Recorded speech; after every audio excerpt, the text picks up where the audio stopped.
Salam sejahtera bagi semua saudara-saudari dimanapun Anda berada, baik saudara-saudari yang seiman yang telah menerima Kristus, dan juga saudara-saudari sebangsa setanah air yang belum menerima Kristus dan masih berseberangan akidah dengan kami. Assalamualaikum, hafinu salam alaihim. Damai dan sukacita oleh Roh Kudus senantiasa menyertai dan memenuhi batin saudara-saudara. Sesi keempat dari live pengajaran KIR untuk pengajaran Esra dengan seri menelanjangi kekeliruan Ustadz Menahem Ali. Tema malam hari ini adalah identitas Arab dalam Alkitab. Jadi tema malam hari ini khusus untuk menjawab balik dari pengajaran Ustadz Menahem Ali ya. Sebelum kita mulai, mari kita bersatu dalam doa. Dalam nama Bapa dan Putra dan Roh. Pak Sorgawi yang kami kenal dan kami sembah melalui firman-Mu yang telah menjadi manusia, demi keselamatan kami, Tuhan Yesus Kristus, Juru Selamat dan kami dan Allah kami yang hidup. Kami bersyukur ya Tuhan untuk segala kebaikan-Mu yang telah Engkau nyatakan dalam hidup kami. Terima kasih ya Tuhan, Engkau telah senantiasa memimpin, melindungi dan menuntun kehidupan kami beserta keluarga kami. Ya Tuhan, Engkau berkati kedua narasumber kami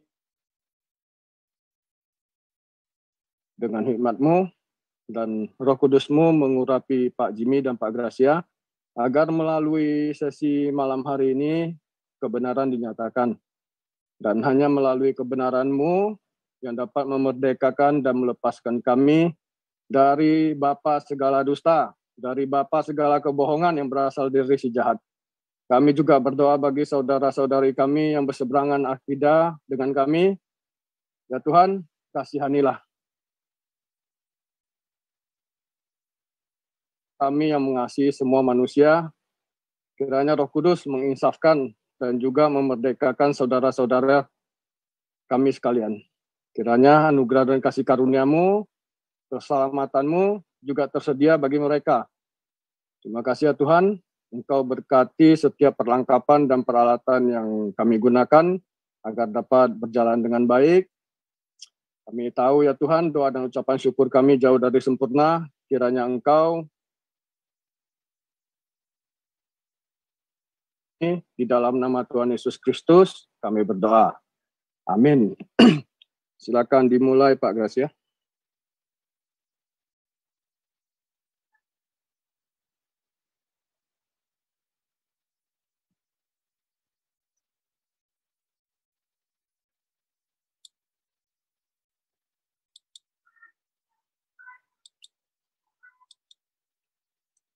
Bisa kelihatan?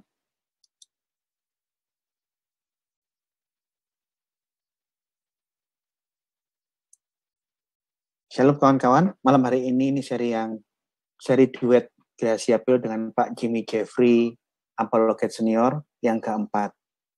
Ini kita mengcounter atas ulahnya Menahem Ali. Setelah sekian kali kita menampilkan data-data yang valid dan otentik, Ali akhirnya kemarin membuat suatu berulah lah. Dia berulah karena dari data-data kajian Arab kuno yang otentik, termasuk tentang data-data keruwetan di dalam dunia Islam, tentang literatur sirah dan hadis. Karena dia kebingungan menjawab, karena banyak sanggahan-sanggahan yang mematikan, yang nggak bisa dia jawab, Menahem Ali memfitnah, menuduh seakan-akan kita mengatakan Muhammad keturunannya Namrud, keturunannya menfalasi. Karena dari presentasi kemarin, kita belum memberikan suatu pernyataan pasti Muhammad keturunan siapa. Jadi kesimpulan yang Muhammad Ali buat di dalam Facebook-nya, dia sendiri yang mengambil kesimpulan bahwa Muhammad bukan orang Arab. Dia yang mengambil kesimpulan Muhammad adalah keturunan Nimrod. yang sama sekali ini semua tidak pernah terucap dari semua presentasi kami. Yang kami lakukan adalah kita menunjukkan kekacaubalauan dan keruwetan data-data literatur dari kitab-kitab sirah dan hadis. Dan belum pernah kita memberikan pernyataan Muhammad anaknya siapa, keturunan siapa, belum. Saya sedikit ulangi lagi ya, bahwa di dalam presentasi yang kemarin, lah kekacauan-kekacauan dari literatur-literatur golongan sirah dalam Islam. Kesalahan akut yang mengerikan ini, itulah akar permasalahan mengenai silsilah silsilah Muhammad di dalam Islam. Sumbernya adalah dari pihak Islam sendiri. Banyak sekali kesalahan fatal yang tidak mungkin, yang seharusnya tidak terjadi.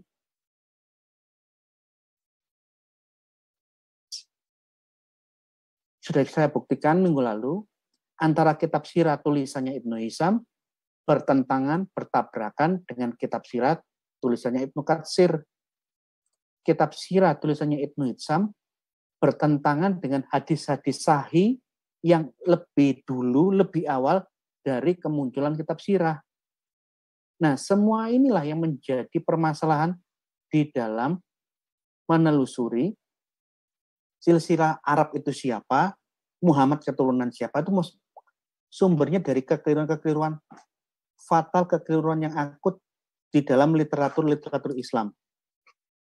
Tolong bagi semua orang Muslim yang mengikuti acara saya lewat postingan live di YouTube, silakan Anda segera cari semua literatur yang saya sampaikan, supaya Anda membuktikan dengan mata kepala Anda sendiri betapa kacau balonnya dan mengerikannya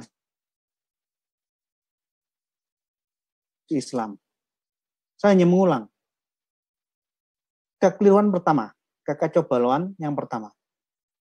Al-Bidayah wa Al-Nihayah menyebutkan dengan jelas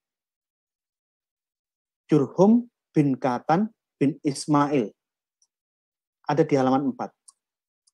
Ini Anda lihat. Riwayat yang lain mengatakan Jurhum anaknya Ya'tan itu atau nama lainnya Katan. Tetapi orang-orang Yaman menyebut bahwa Katan itu anaknya Ismail. Perhatikan. Katan di dalam riwayat yang lain dikatakan bahwa Katan ini anaknya Ismail, Jurhum itu anaknya Katan.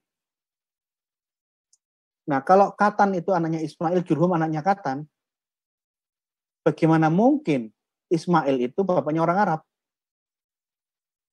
Nangkep enggak? Di riwayat yang lain Jurhum anaknya Katan. Di riwayat yang lain Katan itu anaknya Ismail. Jadi Jurhum adalah cucunya Ismail. Bagaimana mungkin Ismail dibilang bapaknya Arab, bapaknya bangsa Arab? Karena di dalam literatur Islam sendiri, Ismail belajar budaya dan bahasa Arab dari suku-suku Arab, salah satunya suku Jurhum yang sudah tinggal di Mekah. Dia belajar bahasa Arab dari Bani Amalik, Bani Jurhum, dan orang-orang Yaman. Jadi bagaimana mungkin dalam catatan literatur sirah, Ismail adalah bapaknya bangsa Arab. Karena dikatakan sebelum Ibrahim datang ke Mekah, Bani Jurhum, Bani Amalik, dan orang-orang Yaman sudah tinggal di sekitar Mekah. Jadi dari catatan literatur Islam sendiri, gugurlah klaim bahwa Ismail bapaknya seluruh bangsa Arab. Dia, Ismail, mempelajari budaya dan bahasa Arab dari orang-orang Arab asli yang bertempat tinggal bersama mereka di Mekah, yaitu suku Jurhum, suku Amalik, dan penduduk Yaman yang merupakan orang-orang Arab terdahulu sebelum datangnya Nabi Ibrahim ke Mekah. Jadi dari buku Islam sendiri yang kacau balau, yang menggugurkan klaim bahwa Ismail adalah bapaknya bangsa Arab. Karena Bani Amalik dan penduduk Yaman sudah ada di Mekah. Dan mereka lah yang mengajari Ismail tentang budaya Arab dan bahasa Arab. Ini kekacauan. Keruwetan berikutnya yang ketiga, ini yang sudah dijelaskan berkali-kali. Al-Bidayah wa Al-Nihayah mengatakan, termasuk bukunya Sirah Nabawiyah Ibnu Katsir, Sayyidah Al-Jurhumi, Sayyidah bin Amr Al-Jurhumi, Sayyidah istri kedua dari Bani Jurhum, itu istrinya Ismail. Coba bayangin garis merah yang ada di bawah. Dia pun melanjutkan pernikahan tersebut. Ismail setelah menceraikan istri yang pertama, dia menikah untuk yang kedua kali. Wanita kedua yang diceraikan, yang dinikahi adalah As-Sayyidah binti Midad bin Amr al. Ini ruwet ini. Karena apa? Jikalau Ismail bapaknya bangsa Arab, bagaimana mungkin dia kawin dengan orang Arab yang merupakan keturunannya sendiri? Ini menggelikan. Inilah kekacauan kitab-kitab literatur Islam. Kerutan berikutnya yang keempatnya harus dipahami. Di dalam narasi kitab-kitab sirah, baik di dalam kitab hadis yang kapan hari ditampilkan oleh Pak Jimmy Jeffrey, maupun Ibrahim di dalam hadis dan kitab-kitab sirah dibilang orang-orang Arab. Ini ruwet. Jadi Arab itu siapa sesungguhnya, kan kacau balau di dalam literatur Islam. Coba bayangin, leluhurnya Ibrahim, Nuh, dan anaknya Sem, itu dibilang orang Arab. Ini saya ambil dari kitab sirah, bukan dari hadis. Baca, Ad adalah anak Us bin Iram bin Sam bin Nuh. Samud dan Judais adalah anak Abir bin Iram bin Sam bin Nuh. Tasm, Imla, Umaim adalah anak Lafaz bin Sam bin Nuh. Mereka semua adalah orang-orang Arab. Bayangin, mereka orang-orang Arab, leluhurnya Ibrahim di dalam kitab-kitab sirah orang Arab. Jadi siapa Arab ini? Jadi klaimnya Muhammad Ali bahwa Muhammad adalah keturunan Ismail, kacau. Karena apa? Sebelum Ismail dan lahir di dunia, sudah ada banyak orang Arab di dalam literatur Islam. Ini Alkitab yang sudah mencatat silsilah Abraham 1500 sebelum Masehi. Semua nabi sudah tahu dan membaca ini. Data-datanya jelas. Mustahil Musa menulis Taurat di tahun 1500 sebelum Masehi. Itu tendensi anti-Islam. Ya. Pak Gracia, saya potong. Saya barusan ngecek ya. tadi. Muncul. Di YouTube-nya Pak Gracia, slide-nya. Tapi suaranya ada. Oke, saya stop dulu ya.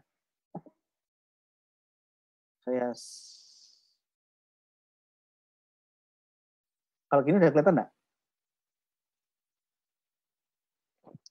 Belum, Pak. Belum muncul? Belum muncul, Pak.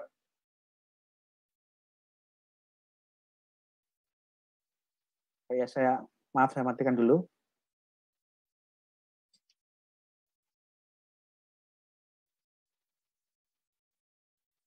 Maaf ada gangguan teknis.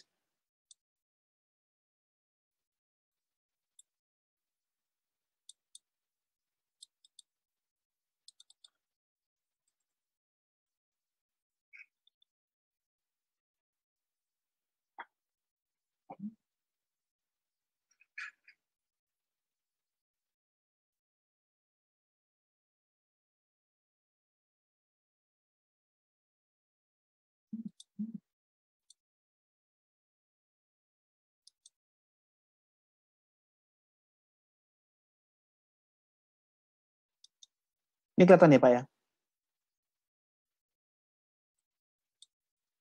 Halo? Belum, sudah Pak. Sudah ya? Masih belum Pak. Belum. Ini kalau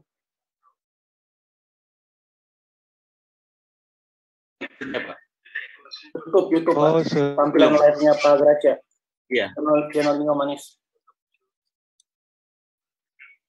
Oh, ya udahlah, ada kata nggak, kan enggak masalah, saya teruskan aja lah, dan enggak kepotong ya. Nah, oke. Kalau kita lihat data biblical, mustahil Musa menulis silsilahnya bangsa Israel itu dengan tendensi anti-Islam, benci Islam. Musa nulis apa adanya tanpa pernah sadar 2.500 pasca zaman Musa akan lahir dan muncullah agama Islam, akan muncul Ibnu Hisham. Musa nulis, dia tidak akan pernah membayangkan, dia tidak tahu, kalau nanti ribuan tahun kemudian akan ada Sirah Nabawiyah tulisan Ibnu Hisham. Nah, ini dengan jujur di Taurat, yang dibaca semua nabi-nabi, yang dikenal baik oleh semua orang-orang Kristen abad pertama, dipelajari semua bapak-bapak gereja, kenapa ini nggak diteruskan? Kok buat-buat aturan silsilah dan kisah-kisah yang baru? Alkitab jelas mengatakan, Nuh mempunyai anak Sem, Sem mempunyai anak terus-menerus sampai akhirnya melahirkan Terah. Terah itu bapaknya Ibrahim. Abraham punya dari Abraham turun Ismail, Ishak, Medan, dan Midian. Kenapa silsilah yang sudah ada, ditulis ribuan tahun sebelum Islam ada, kok tidak dipakai buat yang sendiri yang baru? Ini coba lihat. Nuh punya 3 anak laki-laki yang akan menjadi kelompok Semitik, kelompok Hamid, Yafet orang-orang Asia. Dari keturunan Sem, ini akan turun namanya sampai keliru, Nahor, bapaknya Terah. Terah memperanakkan anak laki-laki dan perempuan. Terah memperanakkan Abram, Nahor, dan Haran. Jadi Abram punya saudara Nahor, kakeknya Abraham juga bernama Nahor. Ini ya. Ini sudah ada 1.500 tahun sebelum Masehi. Coba lihat Sirah Nabawiyah.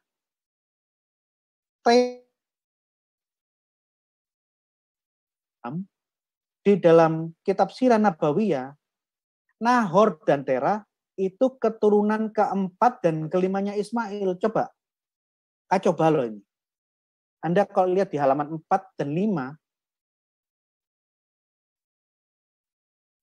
Terah itu keturunan keempat. Tirah bin Ya'rub. Terah bin Ya'rub ini cicitnya Ismail. Tirah bin Ya'rub ini keturunan kelima, ini canggah. Dalam bahasa Jawa ini namanya canggah. Menggelikan enggak?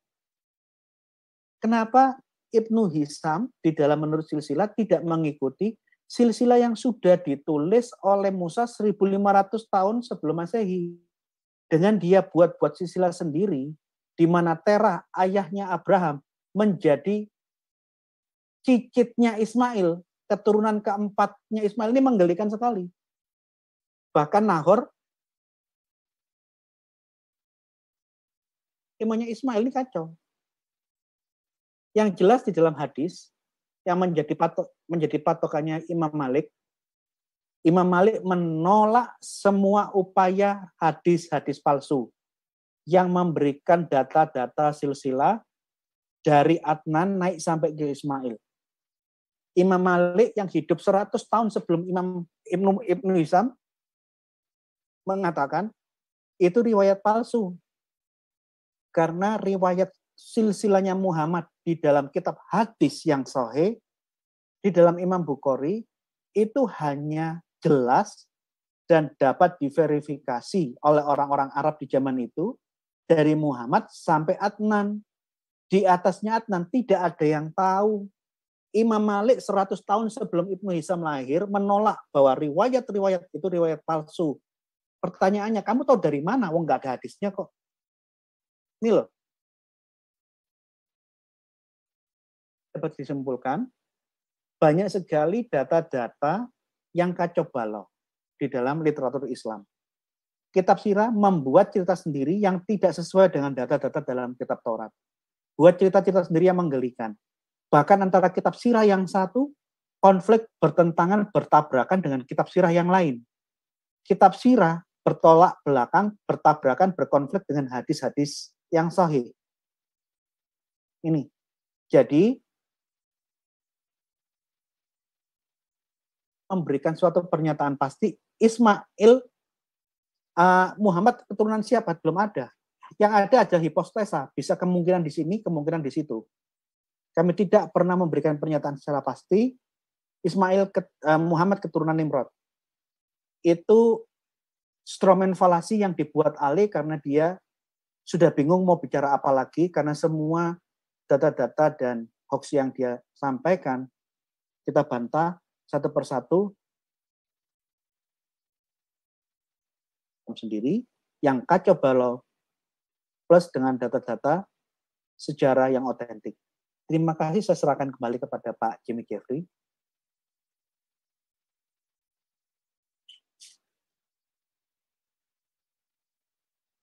Mari Pak Jimmy. Ya, terima kasih kesempatannya. Sebelum masuk ke materi, ada beberapa hal yang ingin saya perlu sampaikan. Pertama, tuliskan itu banyak di Facebook maupun di blog. Kalau perhatikan tulisan-tulisan itu, semangatnya lebih ke apologetik. Jadi semangat untuk menjawab berbagai pertanyaan terhadap kekristenan. Dan diskusi dengan Menam Ali ini sudah berlangsung lama. Mungkin sekitar 7 tahun lalu sudah berdiskusi cukup intens di Facebook. Nanti belakangan ini mulai ke ranah Zoom atau YouTube. Kami sudah diskusikan banyak hal, terutama upaya-upaya dari Menam Ali mencari rujukan-rujukan dalam literatur kekristenan maupun Yahudi untuk mendukung pemahaman dia. Ada beberapa topik dan seri yang cukup panjang, itu kami berseri, itu membahas mengajukan beberapa tesis yang meragukan silsilah Yesus, termasuk mempertanyakan bahwa Yusuf adalah ayah kandung secara legal, secara hukum, itu dipertanyakan Ali. Bahkan silsilah Maria sendiri, Ali memperhadapkan dengan referensi dari literatur rabbinik yang merujuk pada terminologi Ben Stada, Ben Pandera, yang intinya. Jadi Ali menampilkan data-data dari literatur rabbinik seperti itu. Dan itu sudah dijawab cukup jelas dalam diskusi kami di Facebook. Ada beberapa tulisan sudah diposting di blog apologiakristen.blogspot.com. Juga saya kira di beberapa tulisan di website dari The Yeshiva Institute. Oke, jadi sebenarnya kami sudah mengenal cukup lama, berdiskusi banyak hal. Kemudian dalam diskusi terakhir ini memang perbedaan pendapat sangat jelas, tapi ada beberapa hal yang memang kami sama. Dan itu Ali sudah angkat. Misalnya tentang Nabatean. Kami sepakat bahwa itu merujuk pada Nebayot, salah satu anak dari Ismail. Kemudian dan Petra. Saya sependapat juga dengan Menam Ali bahwa Meka itu bukan Petra, seperti tesis yang dituliskan oleh Dan Gibson dalam bukunya The Quranic Geography. Karena memang untuk tesis dari Gibson sendiri, memang dia hanya mengandalkan data-data rujukan arkeologi tentang arah kiblat yang pada abad pertama masjid-masjid abad kedua mulai ada konversi ke Mekah. Nah, jadi Gibson mengandalkan data itu untuk membuat sebuah hipotesis bahwa Mekah itu Petra. Dan saya tidak sependapat, saya kira juga seperti itu Ali. Walaupun demikian, data Gibson ini yang justru menarik sebenarnya. Karena dalam bukunya yang lebih baru, The Early Mosque Qibla, dia menunjukkan survei dia dan hasil temuannya bahwa masjid-masjid kuno yang di abad pertama Hijrah itu rata-rata mengarah ke Petra. Nah ini ada diskusi juga karena ada beberapa pakar juga dari sarjana barat seperti David King yang menolak tesis Gibson, dan Gibson juga menjawab kembali. Nah ini memang masih kemudian hal yang Ali angkat pada presentasinya yang lalu tentang penggunaan bahasa asli dalam diskusi. Dan memang ya, Ali sangat concern dengan masalah manuskrip bahasa asli, dan dalam tulisannya sering mengambil kutipan-kutipan langsung pada bahasa aslinya. It's okay, itu sangat baik. Yaitu apa pesan atau core argumen dari yang akan kita angkat. Nah, selama diskusi dengan Ali, ada topik-topik tertentu yang menurut saya memang penting untuk kita kaji lebih detail secara filologi, termasuk melihat manuskrip. Misalnya dalam diskusi tentang Road to Shur, posting karena itu diskusi yang lama tentang istilah Negeb yang oleh Rabbi Sadeh Gaon diganti menjadi Al-Qiblah, dan itu dianggap Abraham sedang menuju ke arah Mekah. Nah ini memang melibatkan kajian-kajian lebih teknis, dan saya sudah uraikan tentang hal itu secara detail.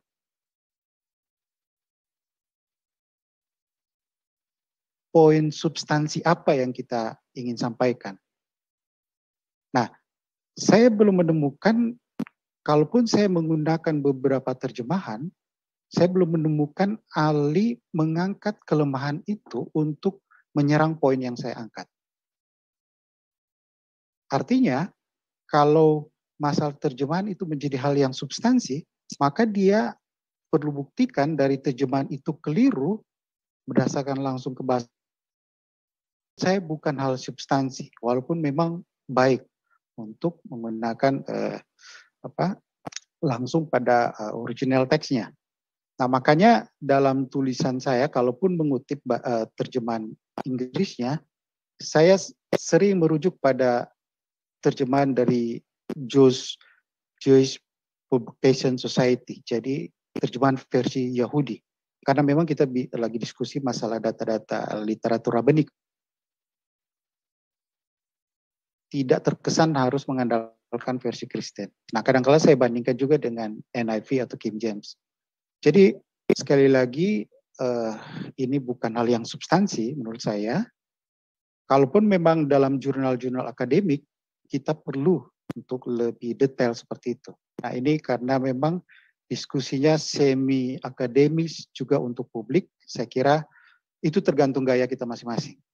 Oke, saya kira itu tanggapan saya. Kemudian yang menarik mengenai standing point. Jadi waktu presentasi saya yang yang lalu, saya mengangkat dua set informasi, yaitu satu set dari rekonstruksi data-data Rabbi, data-data Yahudi, mulai dari Joseph. Ya, set berikutnya yaitu pendapat dari tradisi Islam awal. Nah, dari 2 set itu ada perbedaan signifikan. Nah, sehingga saya menanyakan ke Ali, standing point-nya di mana? Kalau sebagai Muslim, ya tentu dia harus lebih ke tradisi Islam. Tapi kenapa harus memilih ke tradisi Yahudi? Nah, kemudian Ali jawab bahwa jangan membawa masalah keimanan dalam diskusi. Apresiasi sebagai peneliti memang kita harus betul-betul seobjektif mungkin. Jadi tidak ada aspek yang membuat kita bias. Nah, sehingga saya kira memang tidak usah ditafsirkan masalah iman, tinggal kita melihat saja seperangkat data, satu set data, kita tinggal melihat yang mana yang data yang kuat. Itu aja. Jadi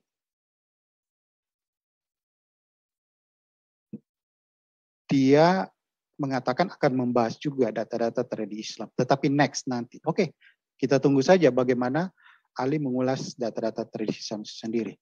Nah, tetapi poin yang saya tertarik tadi itu mengenai dalam diskusi akademik kita harus betul-betul objektif, jadi faktor iman kita seperti kesampingkan, saya sangat apresiasi dan mungkin di kesempatan saya berikut kita bisa diskusi yang belum jadi juga tertunda dalam beberapa hal. Memang selalu dari Ali yang mengangkat judulnya, lalu saya belum langsung menyetujui, semangat diskusinya ada, tetapi topik detailnya itu yang belum deal. Sehingga pada waktu diangkat judul A, saya coba usulkan judul B, dua-dua belum deal. Jadi punya kapan yang tepat. Nah, tentu ada diskusi-diskusi yang lebih ke ranah akademik, bahkan belum langsung ke publik karena sifatnya, apalagi sifatnya hipotesa. Jadi saya kira tidak perlu diangkat di publik yang sifatnya hipotesa. Saya juga merasa itu juga yang sifatnya hipotesa saya sudah suspend. Dan jika ada kesempatan di internal saja. Bahkan sebenarnya beberapa waktu lalu, waktu saya datang ke Surabaya, sempat rekan Ali, Pak Sandi Yuda, hubungi untuk ajak ketemuan. Oke, tapi karena waktunya sangat singkat, waktu itu nggak sempat ketemu. Jadi saya kira secara suasana akademis, mungkin saja bisa ada diskusi, bahkan ketemu langsung dalam suasana dialog. Bukan pada debatnya, tapi pada dialognya.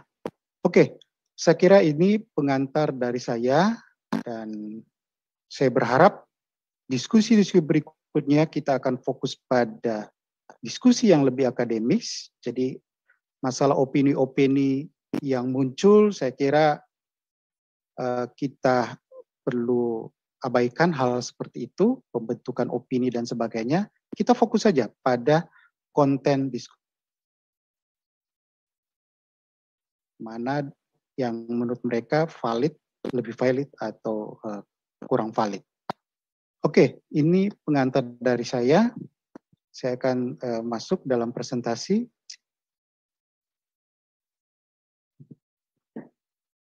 Oke. Nah, jadi ini memang saya fokus pada data Alkitab. Nanti di terakhir ada tambahan untuk data-data ekstra biblical. Karena memang ini menjadi concern dari presentasi Ali beberapa waktu yang lalu. Kita mulai dulu dengan apa itu the Table of Nation, bangsa-bangsa pra-Abraham.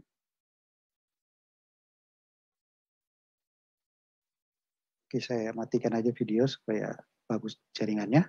Oke, nah ini kalau kita lihat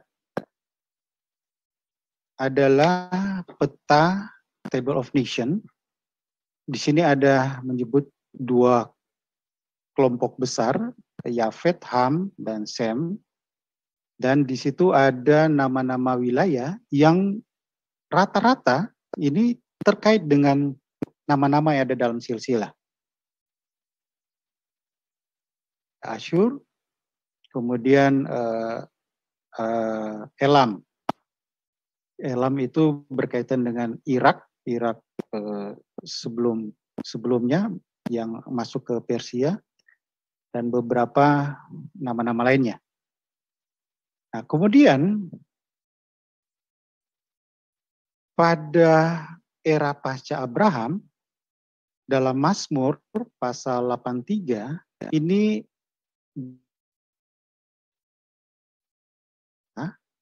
yang dikatakan bersepakat untuk melawan Israel. Jadi ada Edom, ada Ismail, Moab, Hagar, dan sebagainya. Jadi orang Ismail, orang Hagar, Gebal, dan sebagainya. Nah, yang menarik memang Ismail disebut orang Ismail, Hagar disebut orang Hagar. Tapi lainnya langsung dengan nama yang fix, Edom, Amalek, Filistin, dan sebagainya. Dari daftar bangsa-bangsa ini, dalam konteks Mazmur 83, ini belum disebutkan tentang keberadaan Arab. Yang ada adalah orang Ismailin. Nah, dari nama bangsa-bangsa ini, kita bandingkan dengan daftar silsilah, itu rata-rata terkait. Jadi kita bisa dapat padanannya, misalnya Edom, Israel, keturunan Yakub yang namanya berganti jadi Israel. Demikian juga Ismail. Moab dan Amon ini anak dari Lot. Lalu Amalek termasuk juga Filistin, ini berkaitan juga dalam silsilah, yaitu dari Misraim. Misraim ini nama lain juga untuk Mesir. Kemudian Midian.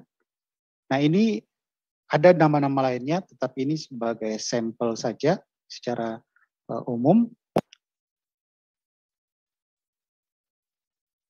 Nama bangsa, suku bangsa itu terkait dengan personal, nama-nama dalam silsilah. Artinya nama-nama dalam silsilah itulah bapak-bapak bangsa. Edom, Israel, demikian juga Ismail, orang Ismail. Kita tidak menemukan bangsa Arab di sini. Jadi tidak menemukan bangsa Arab termasuk rujukannya. Nama Arab dalam silsilah tidak ada. Ada data juga yang menyebut perubahan dari Ismail ke Arab. Tidak ada. Jadi sangat jelas Arab tidak terkait dengan personal. Sekarang kita melihat mengapa Arab tidak ada. Kita ambil rujukan dari scholar, ada Israel Ipal dalam bukunya The Ancient Arab. Nah, dia katakan begini, the ethnographic of various nomad groups who inhabited the Syro-Arabia and Northern Sinai Desert. Jadi nama-nama suku-suku nomaden yang ada di Syro-Arabia sampai ke daerah Sinai itu terkait dengan nama-nama dalam daftar silsilah. Nah, yang menariknya berkaitan dengan Arab, ini dikatakan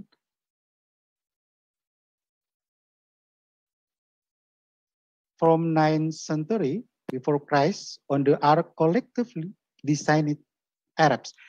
Jadi Arab itu semacam kumpulan.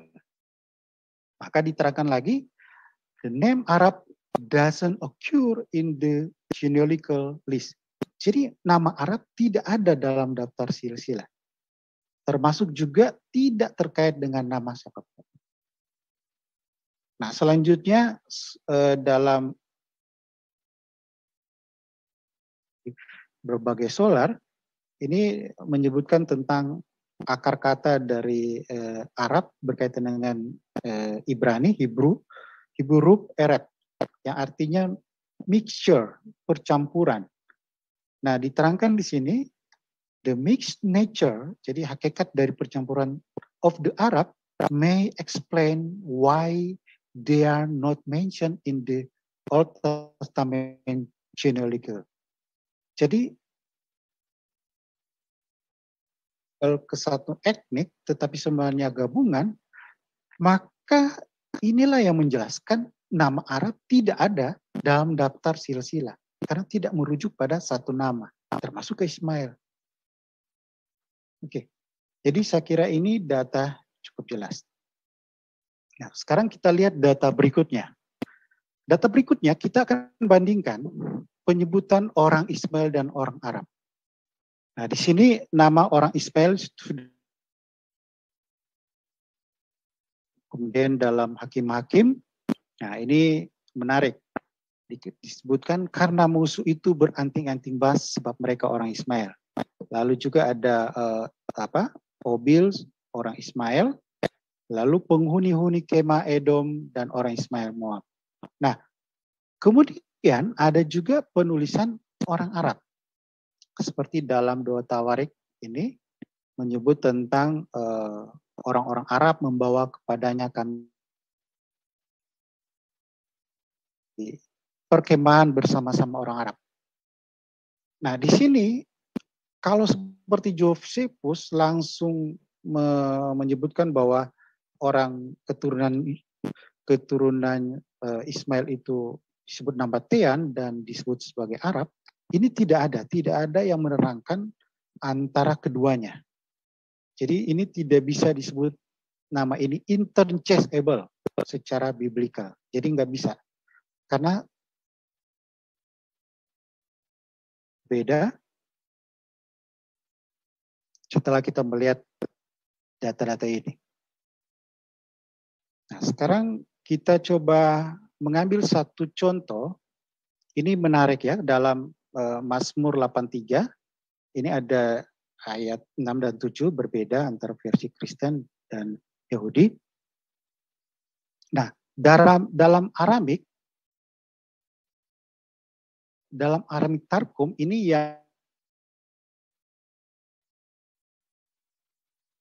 tertulis Miskene Edomai we Arabai, Moabai we Bungerai. Ada kata Arabai.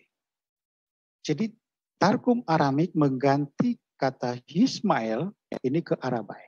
Jadi ini poin alih.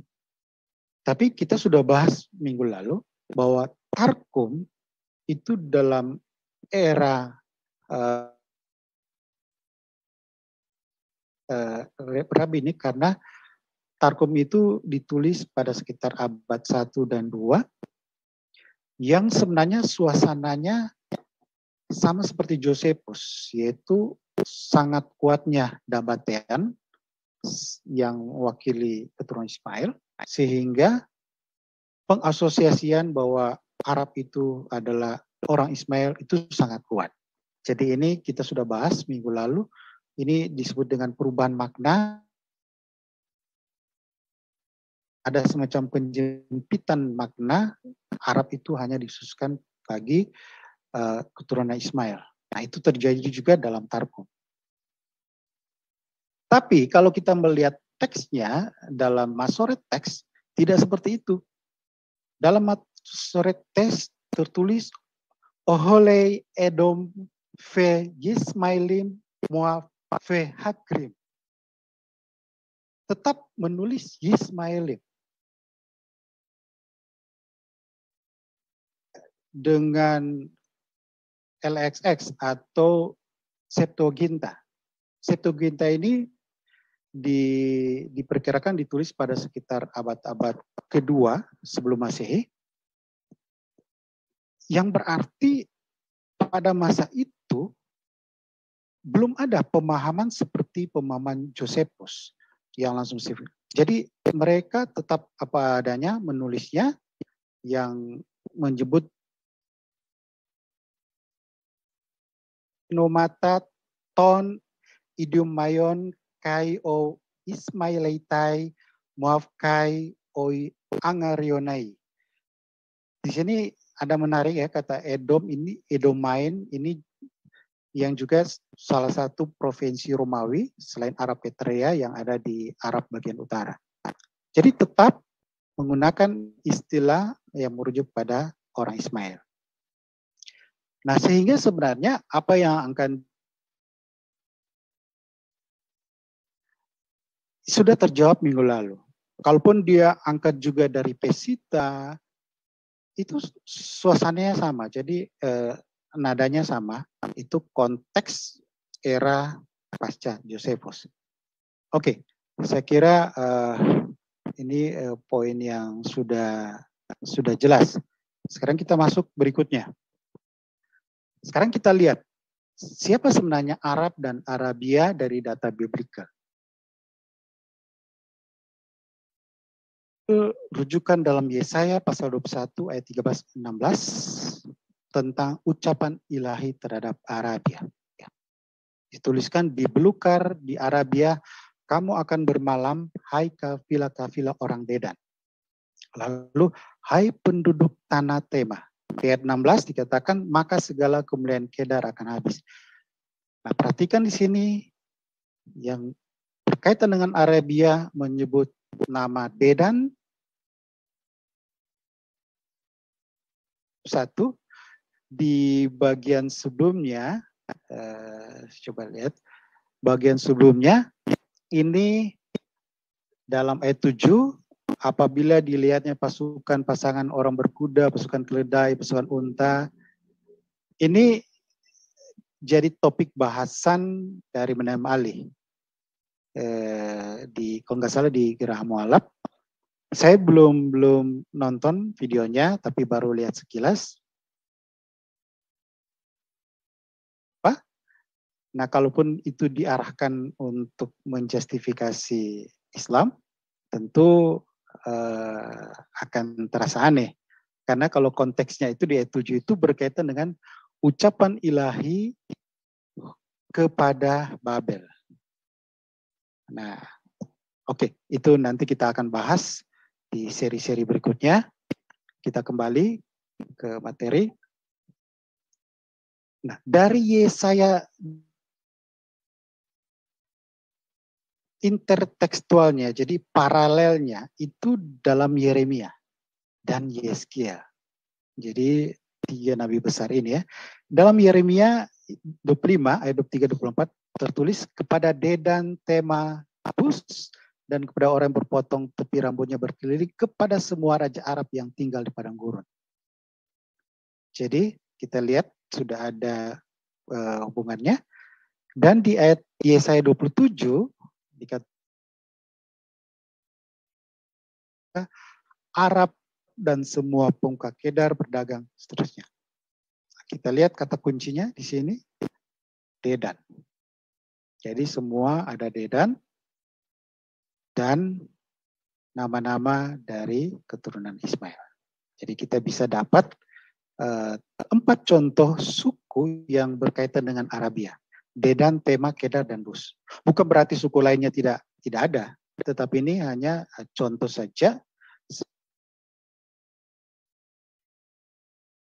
Kita perhatikan nama-nama tadi. Ternyata Dedan ini seorang non-Ismaili. Jadi bukan orang Ismail. Bukan keturunan Ismail. Ada dua versi Dedan ini. Dia bisa merujuk pada keturunan Kus atau Keturah. Nah, kalau ini perlu pembahasan sendiri, tapi dari kajian sementara saya, dari keturunan Keturah, karena Dedannya itu dia, kalau dilihat nanti di peta, itu berdekatan dengan lokasi Midian. Jadi anak-anak Keturah. Kalau Dedan yang satunya ini ada di Arabia Felix, Arabia Selatan. Nah, kemudian Bus ini disebutkan salah satu anak Nahor, Ismail juga. Nah, kemudian Kedar dan Tema jelas itu kita bisa dapat dari data-data ini, memang terlihat jelas bahwa sebenarnya Arab itu berkaitan dengan suku-suku yang ada di padang pasir. Jadi kata semua raja yang ada di padang pasir. Nanti kita akan lihat jelas petanya seperti apa. Nah, kita lihat poinnya bahwa Arab itu berkaitan suku-suku nomaden.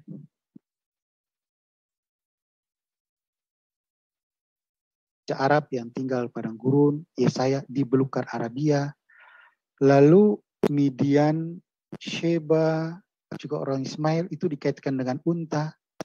Kenapa? Karena unta itu salah satu hewan yang sangat penting di padang gurun. Jadi kita bisa lihat kaitan-kaitannya sebenarnya. Bahwa ini Midian, Sheba, orang Ismail, suku-suku nomaden.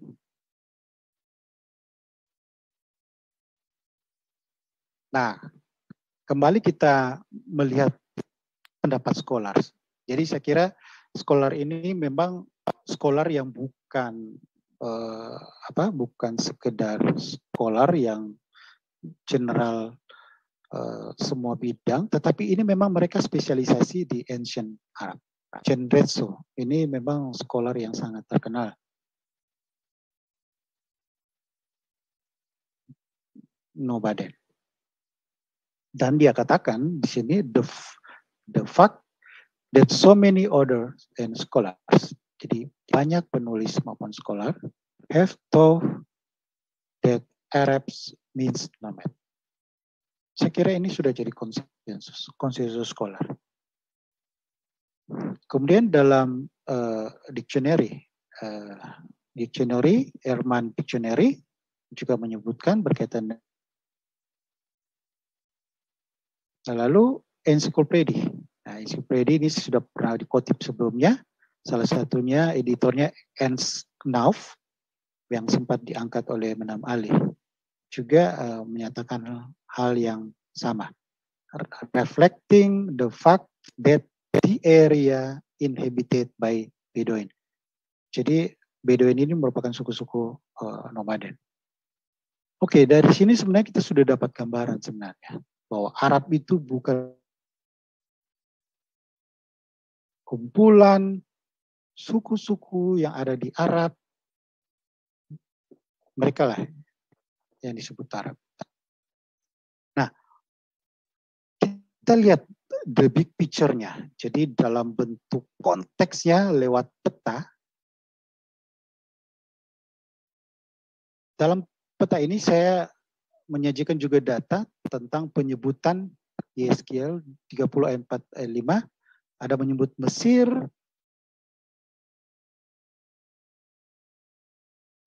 Nah, ini menariknya, Menem Ali mengangkat poin dari Herodotus yang poin dari Ali bahwa Arab itu dibedakan Assyria dan Persia. It's okay.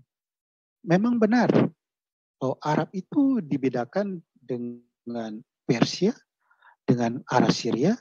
Perhatikan di sini. Bisa dibedakan juga dengan Mesir. Tetapi, nah ini ada tetapinya. Tetapi bangsa atau suku-suku bangsa yang ada di Arabia. Nah ini poin yang miss dari poin Ali. Perbandingannya itu adalah berkaitan dengan bangsa besar, tetapi jelas tidak dibandingkan dengan suku-suku. Kenapa?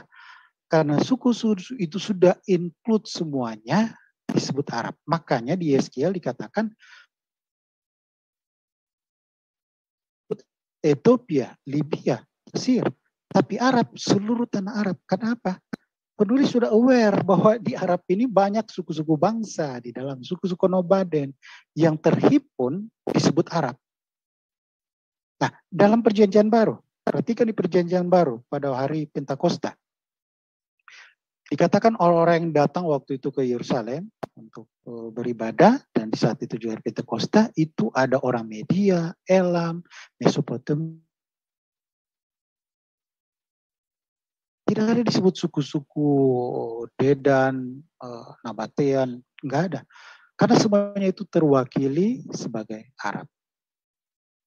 Nah, siapa suku-sukunya? Mari kita lihat petanya. Ini peta dari New Bible Atlas, memang khusus, memang spesialis dalam peta-peta Alkitab yang bonafit. Kita lihat di sini ada penulisan Bus yang kita coba bahas, ada Dedan, ada Kedar, ada di sini, termasuk tema. Tema ini terkait dengan oasis tema. Nah, ini hati-hati, kita harus bedakan, dalam Alkitab juga ada tema atau teman yang di bagian selatan Israel. Nah, yang menariknya ada lagi teman yang ketiga, yang menurut Ali ada di Arabia Felix, yang nama lain dari Yemen adalah tema.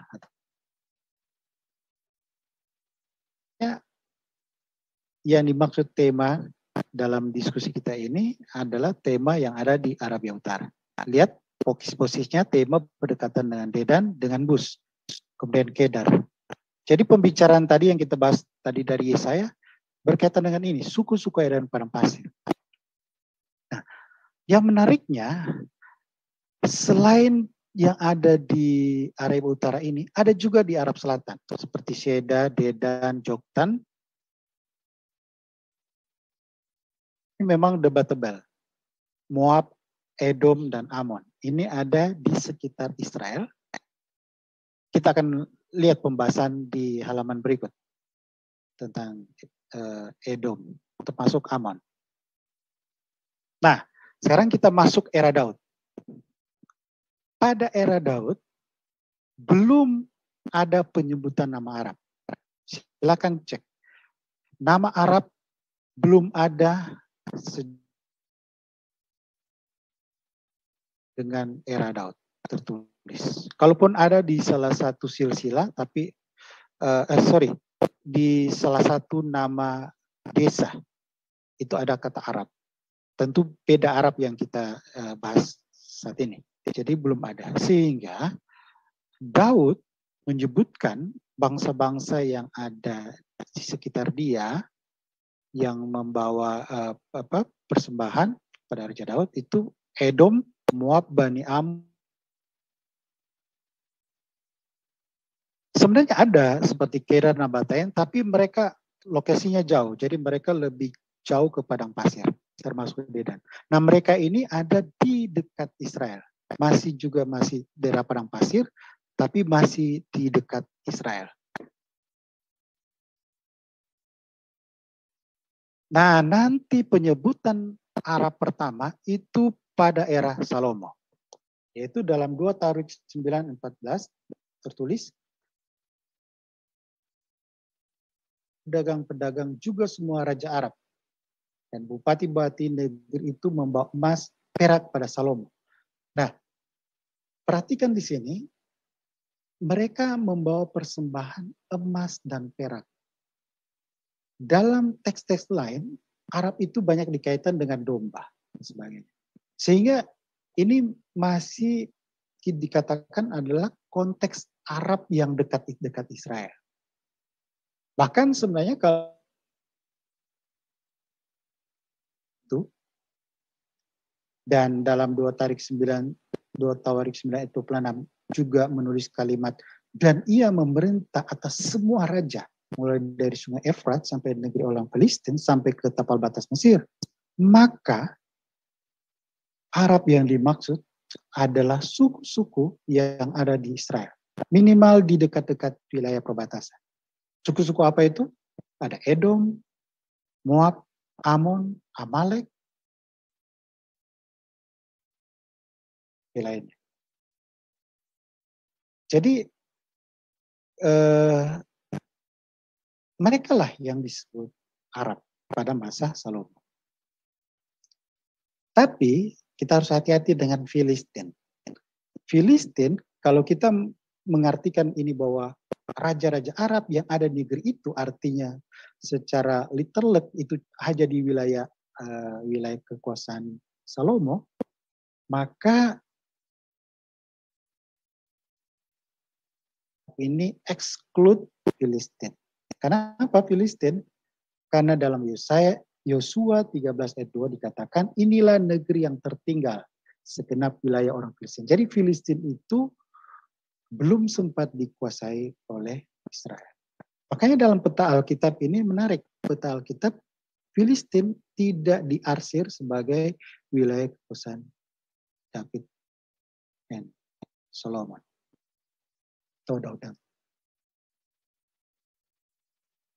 Nah, kita sudah jelas bahwa Filistin itu tidak termasuk Arab. Karena mereka sudah bangsa sendiri, bahkan mereka tidak tepat disebut Arab, karena mereka bukan di daerah padang pasir.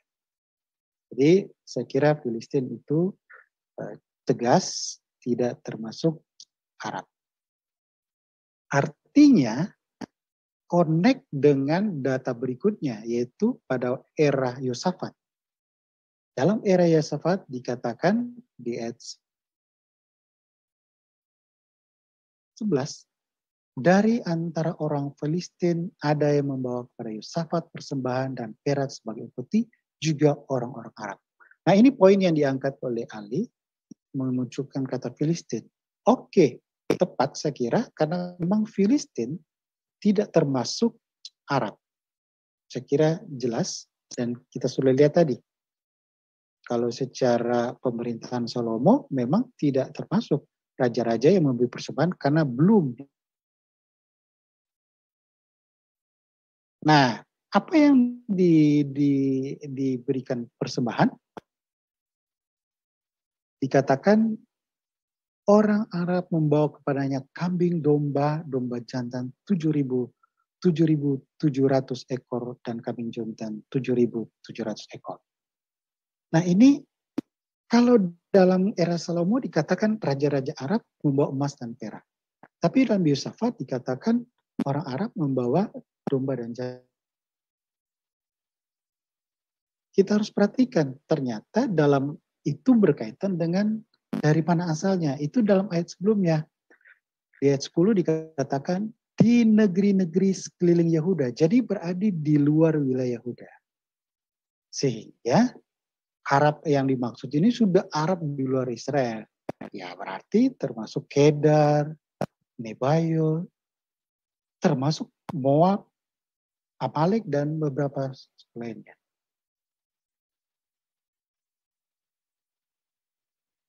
Oleh Menam Ali menjadi poin karena dia merujuk pada Yesaya 60 ayat 7 tentang Kedar dan Nebayot yang berkaitan dengan kambing domba. Tapi sekali lagi ya, ini konteks orang Arab, suku Arab yang ada di padang pasir. Bukan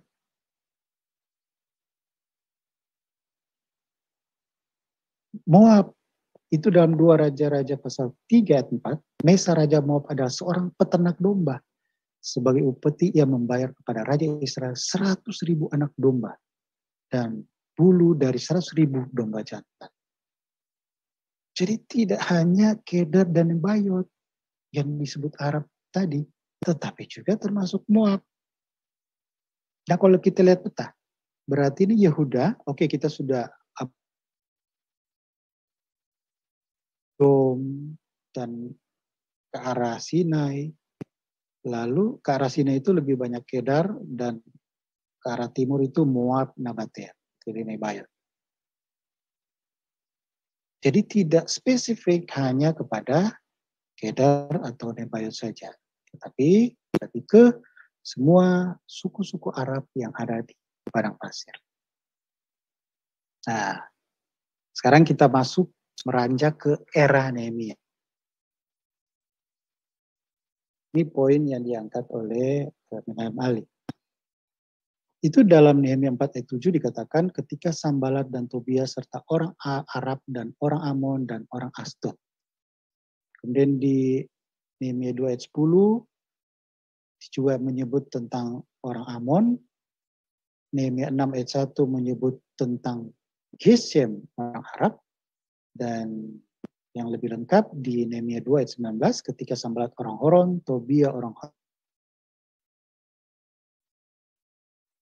Nah, kalau kita perhatikan di sini, pertama di Nehemia 4 ayat 7 ada menyebut tentang orang Arab, orang Amon, orang Asdod. Orang Asdod ini merujuk pada orang Filistin. Jadi Asdod ini salah satu kota yang dari Filistin. Kemudian Sanballat disebut orang-orang ini merujuk pada Samaria. Jadi Samaria ini mereka yang menentang pembangunan tembok Yerusalem yang dilakukan oleh Nehemia. Lalu Tobia orang. Nah, sekarang yang jadi masalah dan ini poinnya yang akan ahli, ada penyebutan Amon. Loh, katanya Amon disebut orang Arab, tapi di sini dipisahkan. Nah, ini poin dari Imam Ali. Sekarang kita lihat. Suku-suku Arab di dalam sekitar Israel, jadi Edom, Moab, Amon, ini bisa dikategorikan bagian Arab atau suku sendiri terlepas dari Arab. Jadi gini, beda dengan mereka Kedar, Bus, dan lain-lain. Edom, Moab, dan Amon, mereka ini sebagian wilayahnya ada padang gurun, tapi sebagiannya juga bukan padang gurun. Bahkan masuk wilayah Israel. Nah, ini membuat Edom, Moab, Amon ini dia menjadi fleksibel. Apakah dikategorikan sebagai bangsa Arab, suku-suku nomaden, atau dia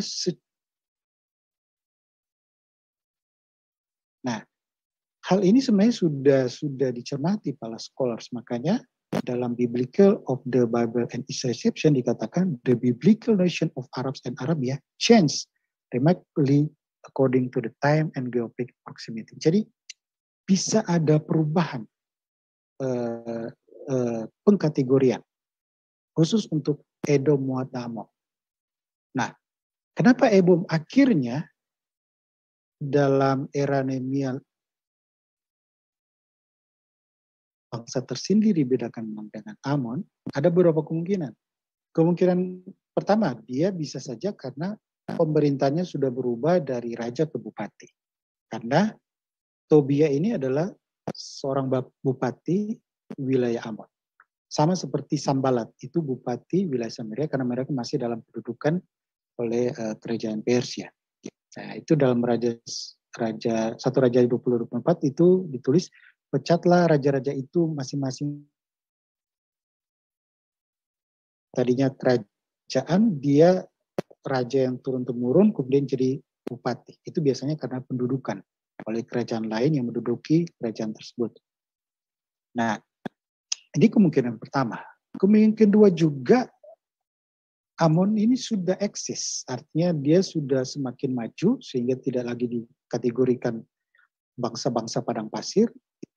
Itu salah satu dalam ayat 2 Tawarik 26. Nah, ini bisa saja eksistensinya ini sudah ada sebelum era Nehemia tentang Amon yang sudah independen. Jadi misalnya pada zaman Yosafat atau Usia. Jadi ada semacam fleksibilitas untuk nama-nama seperti Edom, Moab, dan Amon. Apakah mereka dikategorikan Arab dan sudah bukan Arab.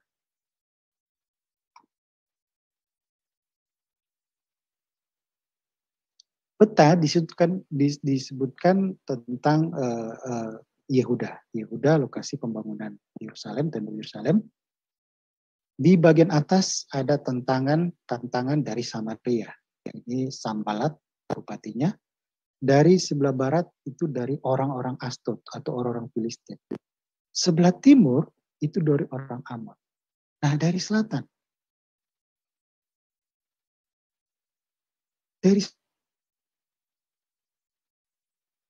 Dan Moab tidak disebut Edom, tetapi langsung disebut sebagai Arab, orang-orang Arab.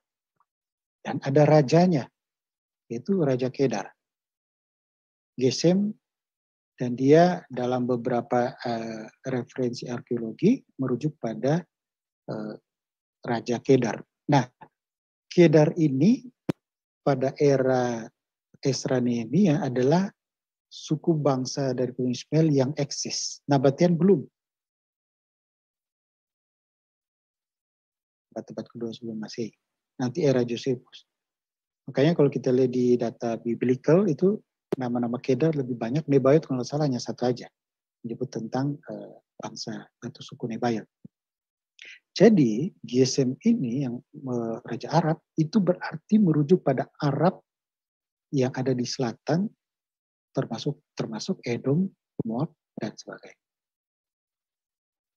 Oke, jadi saya kira di sini kita harus mengenai pembedaan seperti itu. Nah, setelah kita sudah melihat data biblical, sekarang kita coba masuk ke era The Second Temple, data-data extra biblical era The Second Temple. Saya sudah menampilkan data minggu lalu itu dalam Judit dan 2 Makabe yang kan dalam 2 Makabe itu dituliskan tentang nomads of Arabia, suku-suku nomaden di Arabia. Nah, saya tambahkan data baru itu dalam 2 Esdras, where the nation of the dragons of Arabia. Jadi bangsa-bangsa, disebut naga-naga Arabia. Jadi era Second Temple ini yang sebelum Josephus belum ada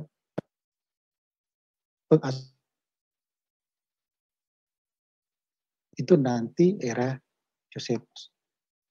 Oke, sekarang data tambahan berikutnya. Nah, ini kalau era Josephus. Era Josephus, kita lihat, kita sudah bahas lalu, dari Jubili merujuk pada Ismail dan Keturah sebagai Arab, tapi kemudian bergerak ke Josephus, itu beda kira-kira hampir 1 abad, itu sudah fokus pada khusus Nabatean. Bahkan di sini Kedar, ya, Nabatean memang lagi kerajaan yang eksis pada masa Josephus. Jadi itu model-model perubahannya. Nah, sekarang kita coba bergerak ke data tulisan-tulisan sejarawan kuno Herodotus. Nah, ini Herodotus yang berapa kali diangkat oleh Menem Ali. Kalau kita mempelajari belum ada penyebutan Nabatean. Jadi belum eksis ya Nabatean di era Herodotus karena dia sekitar abad ke-5 sebelum Masehi. Nah, yang menariknya Herodotus menyebut tentang Arabia Selatan. Arabia is the last of inhabited lands toward the south. Yang mendeskripsikan banyak menjual rempah. Dan itu cocok dengan deskripsi Arabia Felix atau Arabia Selatan. Jadi Herodotus sebenarnya sudah aware bahwa yang dimaksud Arab itu sudah sampai ke ujung selatan. Tidak ada spesifik cuma untuk keturunan Ismail. Ini data dari Herodotus. Kemudian data dari Diodorus. Nah, ini yang diangkat oleh Menem Ali. Itu Bibliotheca Historica, itu dalam buku yang kedua, pasal 48, menyebutkan kalimat "Now the eastern part are inhabited by Arabs who bear the name of Nabateans." Nah, ini jadi rujukan Menem Ali. Karena Arab katakan orang-orang yang mendiami itu mereka sebut sebagai Nabatean.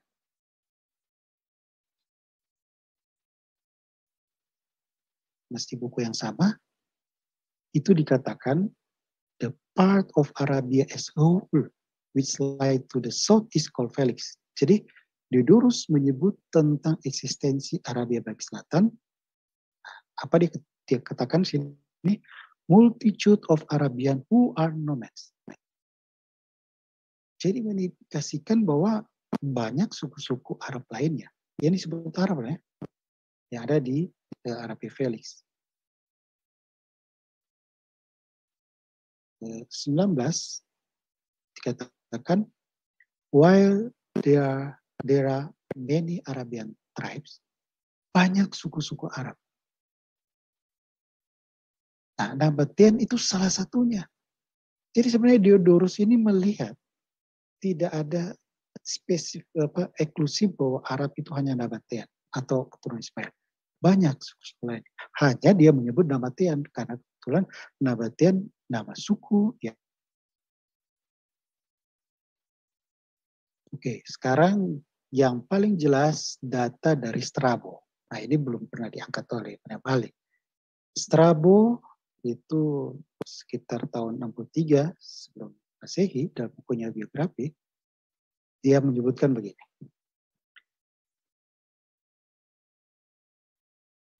Arabian tribes, namely Nabatai, Kaulotai, and Agrai. Suku Arabia itu Nabatai, itu Nabatean, Kaulotai, dan Agrai. Bahkan dalam pasal berikutnya, dia menyebut tentang the country of Sabai. Jadi merujuk ke Arab Selatan. Lalu nama sukunya disebut both the Sabayan and the Gerhai. Jadi menyebut Sabayan atau Seba yang ke Kus ya, Seba yang merujuk ke keturunan Kus. Artinya Strabo menyatakan bahwa Arab tidak hanya Nabatea, tetapi ada suku-suku lain. Sekarang kita lihat kalau Seba jelas ada dalam Alkitab. Sekarang kita lihat Kaulotai, ini nama yang jarang, makanya saya coba cek dalam Dictionary of Greek and Roman Biography. Ini dictionary yang khusus untuk. Nah, ternyata Kaulotai ini dari beberapa referensi dari scholar itu di kalimat terakhir, this identification of the name of the classical biographer with the scripture Havilah. Jadi Kaulotai itu Kaulotai ini merujuk pada Havilah. Siapa Havilah? Havilah itu salah satu keturunan Kus. Seba. Poinnya jelas. Strabo mengenal suku-suku Arab lain dan disebut Arab ya, bukan hanya Nabatea, termasuk juga Havilah dan Sabayan atau kerajaan atau Seba. Dan itu Seba dan Havilah bukan keturunan Ismail. Oke, saya kira ini data sangat jelas dan sudah sangat lengkap. Kita ringkaskan saja pembahasan kita. Pertama, tidak ada rujukan Arab sebagai pengasosiasian antara orang Arab dan orang Ismail. Tidak, they're not interchangeable. Kemudian Arab bukanlah entitas suku tunggal secara keturunan fisik. Jadi melainkan kumpulan suku-suku. Nah, selanjutnya, suku-suku yang di luar Israel, yang jauh ya di padang gurun, Kedar, Dedam, Midian, termasuk Seba, itu sudah tidak ragukan lagi. Mereka semua disebut Arab. Dan tidak semua keturunan Ismail. Sampai di sini sebenarnya sudah jelas. Tidak menggugurkan substansi poin saya bahwa selain Arab, selain keturunan Ismail, juga banyak yang disebut juga Arab. Seperti Dedan, Midian, dan lain-lain. Itu poin saya kuat. Nah, khusus mengenai Edom, Moab, dan Amon, memang ini ada fleksibilitas karena suatu saat dia bisa berubah seperti Amon, yang akhirnya diklasifikasi sebagai. Dan terakhir, selain data kitab, kita sudah lihat data era The Second Temple, penulis kuno Herodotus, Diodorus, Strabo menyebut suku-suku Arab lain selain keturunan Ismail, misalnya Nabatea.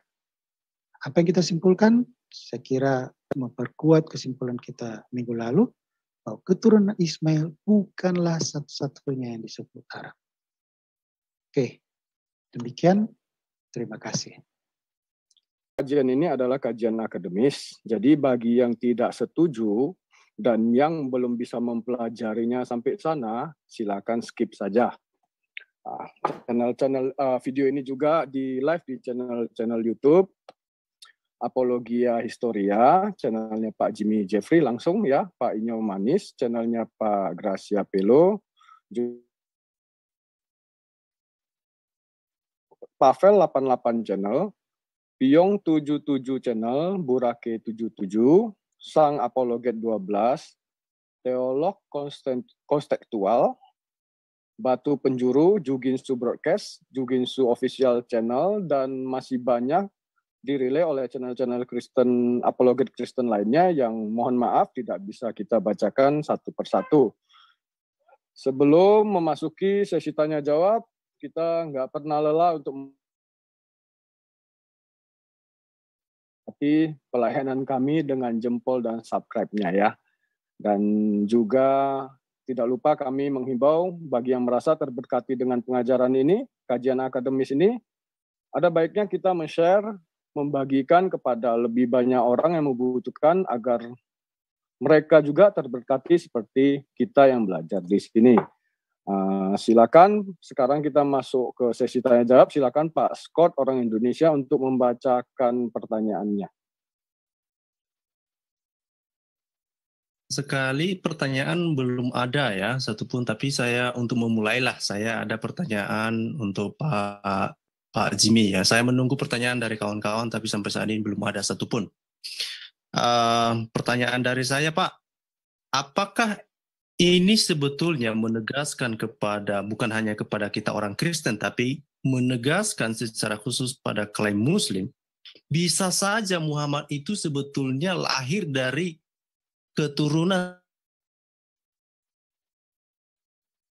karena kalau kita lihat sejarahnya ada banyak suku yang lain di luar Ismail. Tapi mengapa hal itu kok yakin sekali orang beberapa ulama-ulama di dalam tulisan-tulisan Muslim ini yakin sekali mereka Islam, Muhammad ini dari Ismail, sementara begitu banyak suku yang lain, Pak. Terima kasih, Pak. Saya ingin bertanya, boleh, Pak? Aja ya. Pak Jimmy jawab dulu, kalau bisa diketikkan di kolom chat, nanti kita bacakan. Terima kasih Pak Revi. Silakan Pak Jimmy Jeffrey. Oke, terima kasih. Kajian ini adalah kajian akademis yang mendudukkan data pada porsinya. Jadi kita sudah lihat bahwa Arab itu bukan entitas tunggal, tetapi lebih. Nah, tentang dari saudara kita Muslim yang menyatakan bahwa Muhammad itu adalah keturunan Ismail, karena Muhammad adalah Arab, maka kalau Arab itu satu-satunya keturunan Ismail, maka langsung connect. Nah, sebenarnya dari data yang ada memang bisa membuka ruang, tapi kita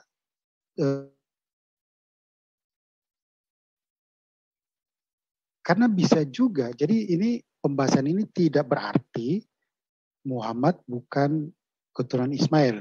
Jadi pembahasan ini belum bicara masalah Muhammad keturunan Ismail tidak, tetapi hanya menyajikan data akademis, data real, bahwa Arab itu bukan hanya keturunan Ismail.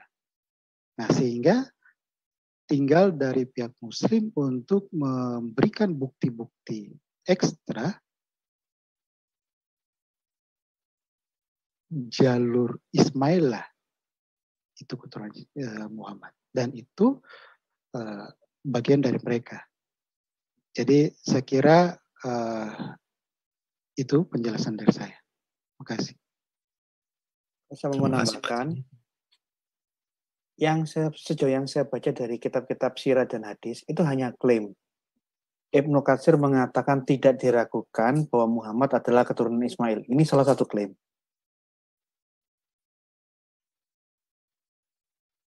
Pertanyaan yang substansi, mana datanya? Karena di dalam buku yang sama, di Al-Bidayah wa Al-Nihayah, Ibnu Katsir berpihak pada pendapatnya Imam Malik yang menolak semua riwayat yang dibuat di zaman itu bahwa Adnan, leluhurnya itu masih sambung sampai Ismail. Ini suatu falasi.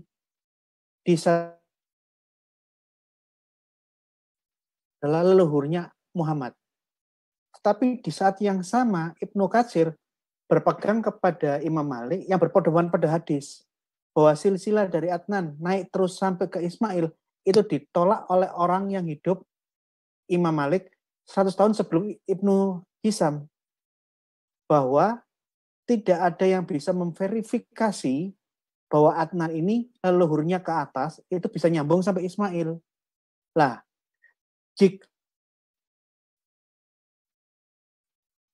karena tidak ada hadis yang sahih yang mendukung itu hanya ucapan orang-orang Muslim di zaman itu yang ditolak oleh imam-imam hadis. Bagaimana bisa menjadi dasar menguatkan klaim yang lain bahwa Muhammad adalah keturunan Ismail. Jadi kalau kita berpatokan kepada data-data literal di sirah dan di hadis, ini kacau balau. Jadi yang bisa kita katakan, Muhammad ini keturunan sampai ke Ismail, tidak ada yang pernah tahu. Jadi hanya bisa asumsi, menduga-duga, tapi tidak bisa memastikan. Karena klaimnya itu ya klaim-klaim tidak punya argumentasi. Ini sekian menurut saya ya. Terima kasih Pak. Sekarang sudah mulai ada pertanyaan. Pertanyaan berikut adalah dari Pak Revis. Ini pertanyaan untuk Pak Jamie Jeffrey. Saya ingin bertanya Pak sejarah yang lengkap kepada Muslim, tetapi pada saat yang sama Muslim tetap berpegang pada data sejarah yang mereka klaim sendiri. Mengapa demikian Pak? Silakan Pak. Ya, kalau yang seperti itu sudah bukan bicara masalah pilihan logis, tetapi sudah masalah pilihan iman seseorang. Jadi data-data yang ada dan dikaji secara personal mana yang sangat kuat dan pilihlah yang sangat kuat itu. Nah, soal menolak atau tidak yaitu dikembalikan masing-masing. Istilahnya kata pepatah, judge it for yourself. Silakan tentukan sendiri putusan. Seperti itu. Baik, Pak. terima kasih. Terima kasih Pak. Pertanyaan berikut. Salom mau nanya, kenapa mereka saya pikir ini merujuk kepada Muslim ya, dan Muhammad Ali berani menyatakan hal tersebut. Apakah ada bukti-bukti yang otentik yang mereka punya, Pak? Ini tidak ada ditujukan kepada siapa saja, Pak. Mungkin Pak Gracia ataupun Pak Jimmy. Silakan, Pak. Silakan Pak Jimmy, Pak. Ya, sudah banyak data yang mereka ajukan sebenarnya. Dia data-data dari kebanyakan literatur rabbinik, juga dari tulisan bapak-bapak gereja. Jadi hanya sekarang tinggal bagaimana kita membaca data. Kalau Alim menggunakan istilah critical reading. Tapi saya lebih cenderung melihat bahwa membaca data itu harus secara utuh, bukan hanya critical reading dalam teks itu, tapi kita harus melihat konteksnya dalam bahkan konteks sejarahnya. Jadi kita harus mengerti secara utuh. Misalnya mengenai Josephus, kenapa sampai akhirnya Josephus menyatakan Arab itu adalah Ismail, dan sebaliknya. Konteks sejarahnya. Karena pada masa itu Nabatean itu sedang kuat-kuatnya, dan dia langsung beranggapan Nabatean inilah yang adalah Arab. Beda dengan tadi tulisan-tulisan seperti Strabo. Hasil penelitian geografer yang kalau tidak salah Agartides itu pernah melakukan survei di Semenanjung Arabia, dia menjumpai data-data itu. Nah, kemudian data-data itu yang kemudian dituliskan kembali oleh Strabo dan termasuk juga Diodorus. Jadi mereka berdasarkan hasil survei. Kalau Josephus tidak seperti itu. Jadi apalagi Josephus melihat mungkin secara politis. Dia lebih baik salah satu pemimpin pasukan pemberontak waktu dia akan melawan kerajaan Romawi ke Galilea, dia akhirnya menyerah dan dia akhirnya pindah ke pemerintah Romawi, bahkan jadi penerjemah, jadi penasihat, sehingga cara berpikirnya ya tentu faktor politis tetap ada. Termasuk waktu dia menulis tentang kisah Yesus, tentang Yesus. Itu dia mengambilnya sesuatu yang berkaitan dengan politis. Jadi itu sesuatu hal yang membahayakan. Jadi hal-hal seperti itu.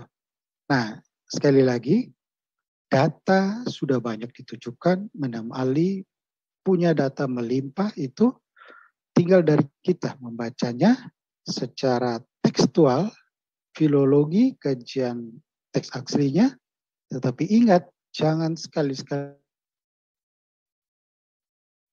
berkutat pada tekstualnya, itu bisa misleading. Jadi tekstual itu penting, tapi kita harus melihat konteks dekatnya, bahkan konteks sejarahnya. Oke, saya kira seperti itu. Terima kasih Pak Jimmy. Pak Inyo ada mau tambahkan atau kita lanjut Pak? Saya mau tambahkan, kalau kita ngomong tentang data dari Islam, Menahem Ali hanya berpihak satu pendapat dari pendapat besar. Ismail bapak bangsa Arab, ini satu pendapat. Tapi pendapat yang lain, seperti tadi yang sudah saya bacakan, banyak orang-orang sebelum Ismail dan di sekitar Ismail yang sudah disebut Arab. Ali hanya menggunakan satu pendapat dan dia menggunakan data-data di luar Islam hanya untuk mendukung pendapatnya. Karena seperti yang saya buktikan tadi di dalam sesi yang pertama kali, data dan silsilah Ismail ini kacau balau, penuh kesalahan-kesalahan yang sangat-sangat fatal. Kronologisnya akut. Ismail belajar dari suku Jurhum, suku Arab. Bahkan dia kawin dengan salah satu wanita dari suku Arab. Di dalam buku yang sama, dia mengatakan Jurhum ini adalah keturunannya Katan nantinya Ismail. Ini kan kacau balau. Bagaimana mungkin Ismail kawin dengan anak cucunya sendiri? Nah, Ali demi menghindari kekacaubalauan catatan sejarah di dalam kitab-kitab sirah dan juga konfliknya dengan kitab-kitab hadis, dia seperti katanya Pak Jimmy Jeffrey mengambil data comot-comot, melepas konteks seperti dari Gioreme, dari Josephus, dan tidak melihat data-data secara kronologis dan konteks historis yang lebih dalam. Kira-kira begitu. Terima kasih Pak. Sebelum kita lanjut, saya mau pertanyaan, apakah ini perlu kita break? Mungkin boleh Pak... di break sebentar, jadi Pak Jimmy Jeffrey dan Pak Gracia Pelo bisa istirahat sebentar untuk ngambil waktunya. Ya. Silakan diambil waktunya Pak narasumber.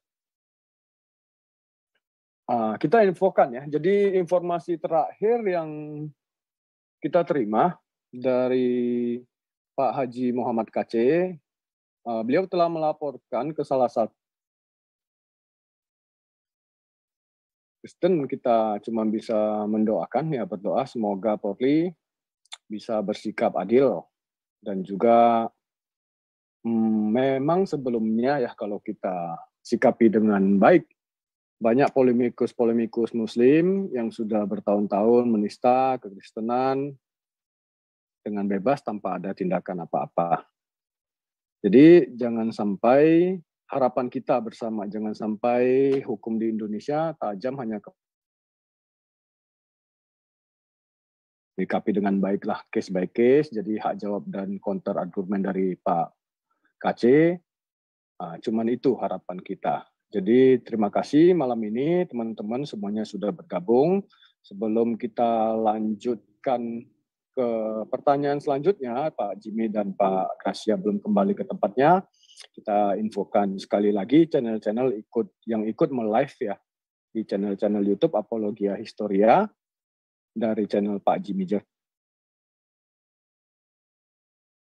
Channel Scott Orang Indonesia, Pavel 88, Piong 77 Channel, Burake 77, Sang Apologet 12, Teolog Konstektual, Batu Penjuru, Juginsu Broadcast, dan Juginsu Official Channel. Ya, sambil kita menunggu narasumber kita. Baik, terima kasih Pak. Ya, sambil menunggu narasumber kita, saya juga mengingatkan ini silakan melihat di kolom deskripsi kalau Bapak Ibu tertarik untuk ikut belajar bersama-sama dengan kita. Kita ada kelas reguler ya setiap minggunya. Mari bergabung. Kami mengajak untuk bergabung dengan keluarga Iman Rasuli supaya kita belajar dasar-dasar kekristenan yang benar. Pak Iomanis dan Pak Jeffrey sudah bergabung dengan kita. Kita lanjutkan untuk pertanyaannya ya Pak. Ini ada pertanyaan dari Pak gini, tapi tidak diarahkan kepada siapa ini ya. Mungkin nanti Pak Gracia atau Pak Jimmy. Mengapa Arab mengadopsi bahasa Aramaik mungkin yang maksudnya? Mengapa Arab mengadopsi bahasa Amharik Ethiopia? Contohnya Hawariun tidak ada ditemukan artinya dalam bahasa Arab. Namun dalam bahasa Amharik atau Ethiopia, Hawariun artinya rasul-rasul. Silakan Pak.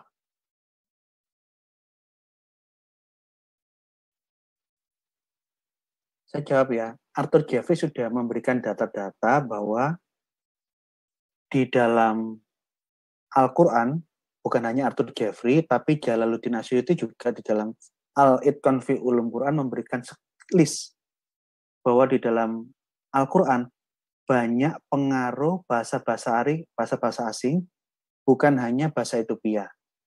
Bahasa Koptik masuk, bahasa Ibrani masuk, bahasa Aramaik masuk. Mayoritas dalam bahasa Arab, tapi pengaruh dari bahasa-bahasa asing itu banyak. Dan itu sudah ditulis oleh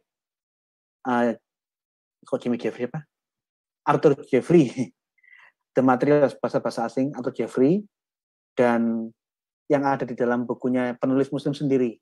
Baca bukunya Al-Itqan fi Ulum Quran, Jalaluddin Asyuti bagian pertama. Dijelaskan pengaruh bahasa-bahasa asing. Contoh bahasa ini bahasa Ethiopia, ini bahasa ada di dalam Al-Itqan fi Ulum Quran jilid pertama. Terima kasih. Terima kasih Pak Gracia. Pak Jimmy mau tambahkan Pak? Sudah cukup. Baik. Pertanyaan berikut. Ini pertanyaan kepada Pak Jeffrey.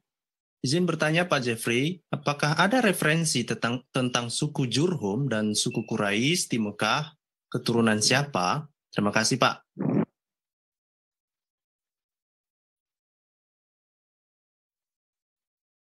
Ekstra biblical itu saya belum menemukan sampai saat ini.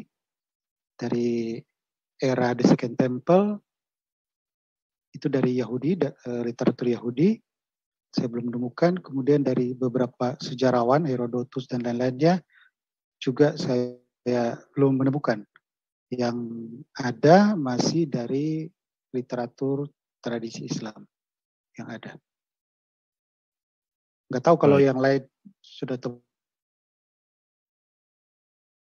Baik, Pak. Pertanyaan berikut masih ke Pak Jimmy ini ya, dari co-host.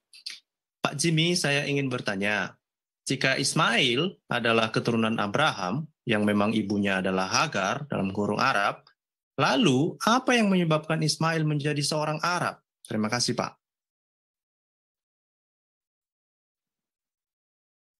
Oke. Kita harus kembali ke definisi tadi. Jadi Arab itu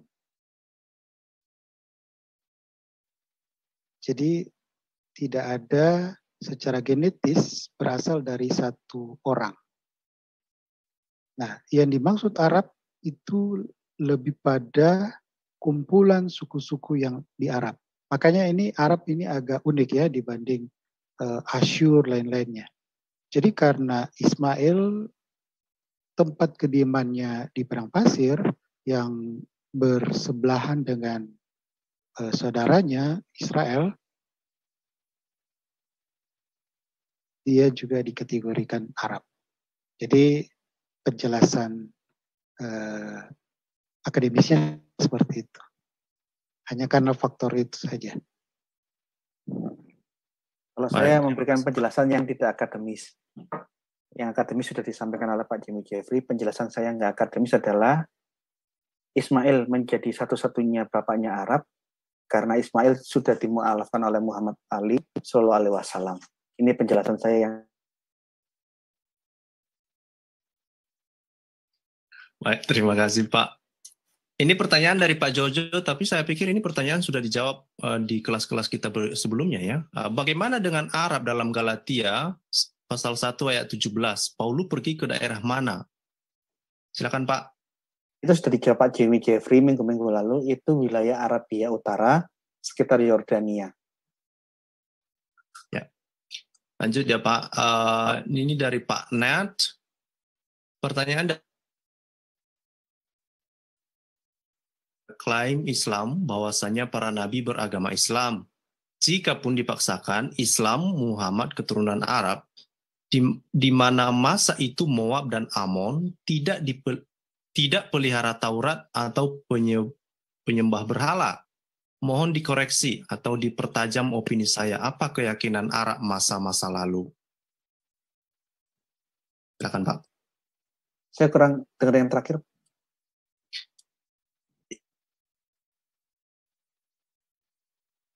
Bapak Ibu menyampaikan pertanyaan dalam bentuk format pertanyaan ya Pak, biar saya bisa menanyakan pertanyaan kepada narasumber kita. Ini agak susah juga saya memahami pertanyaannya. Oke. Akan semakin membingungkan jika klaim Islam bahwasanya para nabi beragama Islam. Jikapun dipaksakan Islam Muhammad keturunan Arab, di mana masa itu Moab dan Amon tidak pelihara Taurat atau penyembah berhala. Mohon dikoreksi atau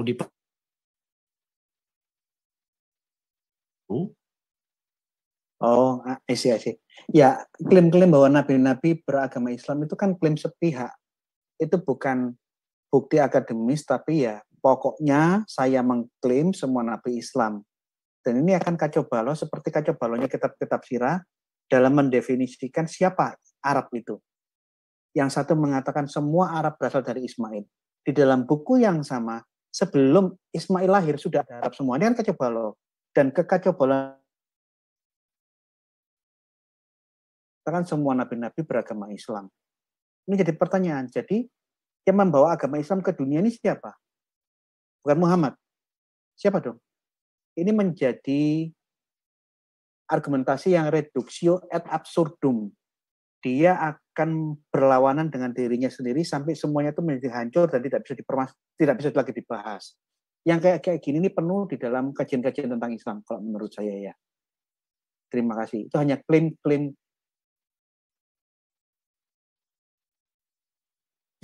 yang sesuai dengan data-data historis. Itu hanya klaim-klaim teologis kelompok tertentu. Baik, terima kasih Pak. Wah, ini ada tambahan lagi ya dari Pak Yan. Ini terakhir kayaknya karena belum ada pertanyaan yang lain ya. Tapi ini pertanyaan ada baru masuk saja. Sebab begini Pak, bahwa jika Ismail yang adalah keturunan Abraham, dan kenapa menjadi Arab? Yang terkesan Arab adalah Islam. Maka ini jadi silakan Pak. Arab bukan Islam. Islam tidak bisa diasosiasikan pasti Arab meskipun dia mayoritas. Karena sebelum Islam muncul di Arab, orang Arab sudah ada yang beragama pagan, sudah ada agama-agama monoteisme selain Kristen. Seperti contohnya agama Mani, agama Sabi, itu agama-agama monoteisme sebelum Islam, tetapi bukan Yahudi, bukan Kristen. Dan sebelum Islam muncul, orang Arab sudah Nabawiyah dicatat suatu kisah Muhammad bertemu rombongan orang-orang Kristen dari Yaman, dari Najran, yang sholatnya menghadap ke timur, yang membacakan kitab sucinya dengan cara ditilawatkan, dilantunkan. Ini tercatat di dalam Ibnu Hisham. Jadi, begitu tadi. Hanya ini saja jawaban saya, kira-kira seperti itu. Silakan Pak Jimmy menambahi. Cukup dari saya. Di situ saya kembalikan kepada co-host. Terima kasih, Pak. Baik, terima kasih Pak Jimmy, Pak Gracia. Sebelum kita tutup, kita juga mengingatkan jangan lupa bergabung kembali dengan kita, Keluarga Iman Rasuli, dan Pak Gracia Pelo di pengajaran setiap hari Kamis, jam 19 waktu Indonesia Barat, tentang dasar-dasar kekristenan bagi mualaf dan Nah, ini kita tutup dalam doa, kita undang Pak... Sebelum berdoa, saya mau kasih closing statement sedikit ya.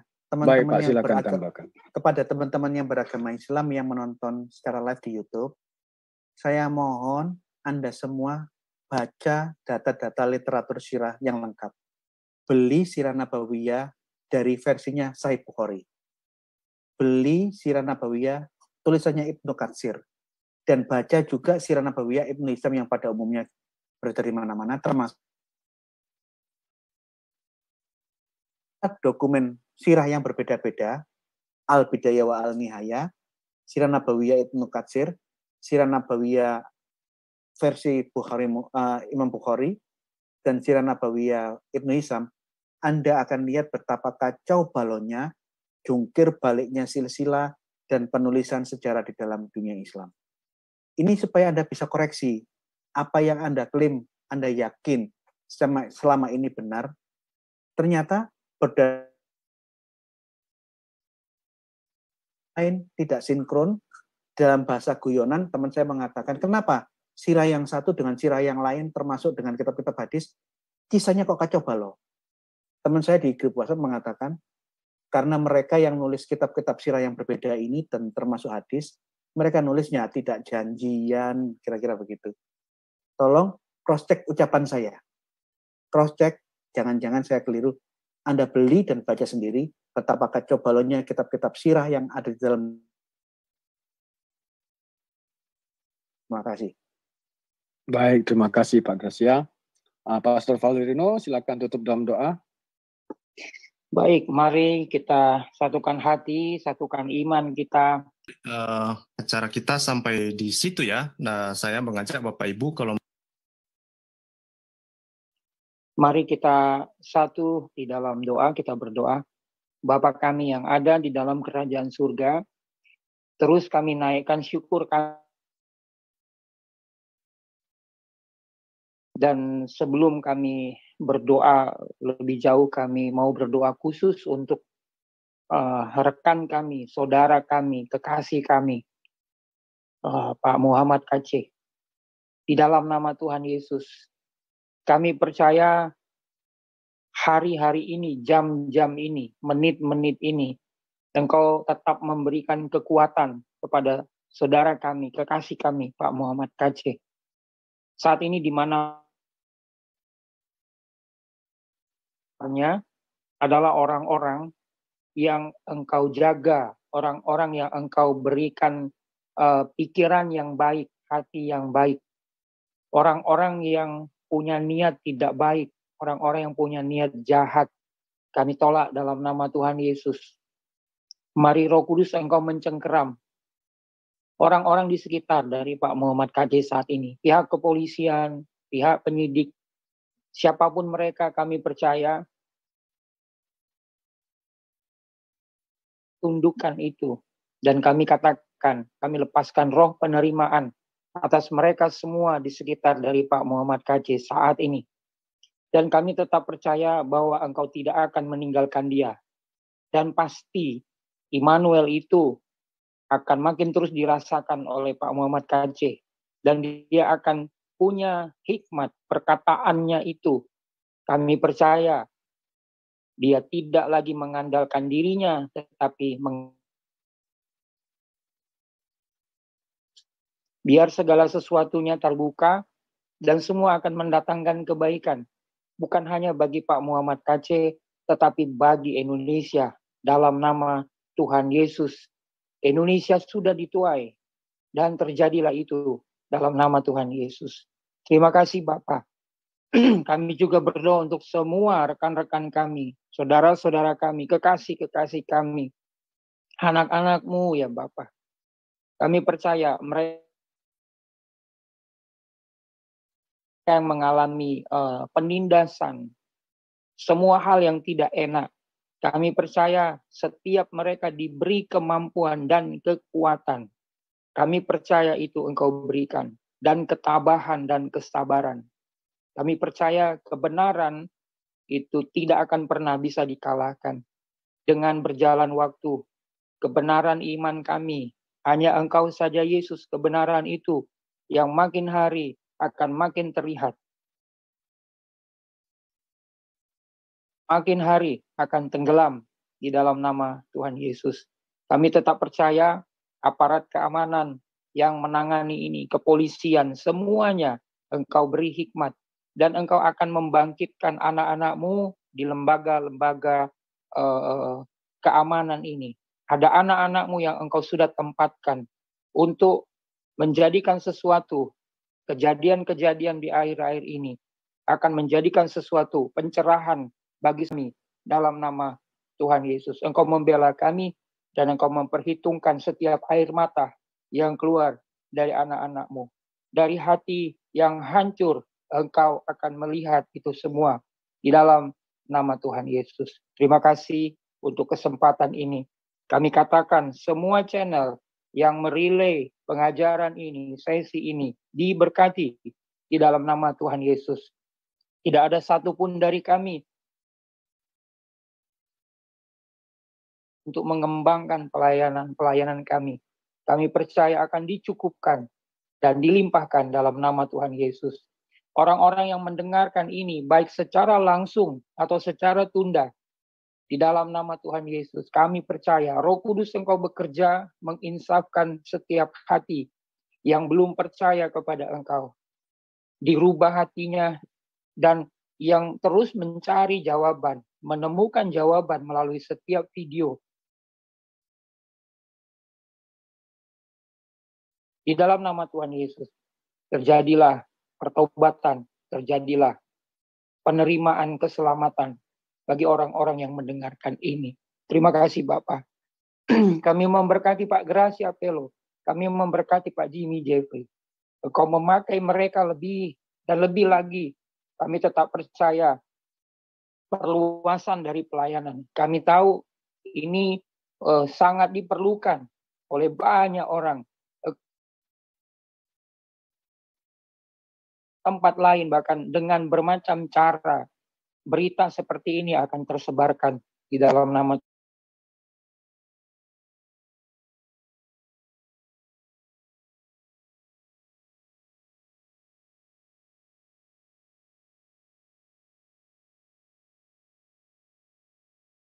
memberkati keluarga Imam Rasuli.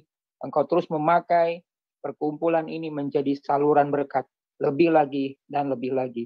Kami terus minta kesehatan bagi setiap kami. Kami percaya kesehatan menjadi bagian kami. Engkau menjaga, melindungi kami, istirahat kami berkualitas. Besok kami bangun dengan tubuh sehat dan berkat-berkat yang baru. Terima kasih Bapak. Kami berdoa dan kami bawa hanya di dalam nama-Mu Tuhan Yesus. Amin.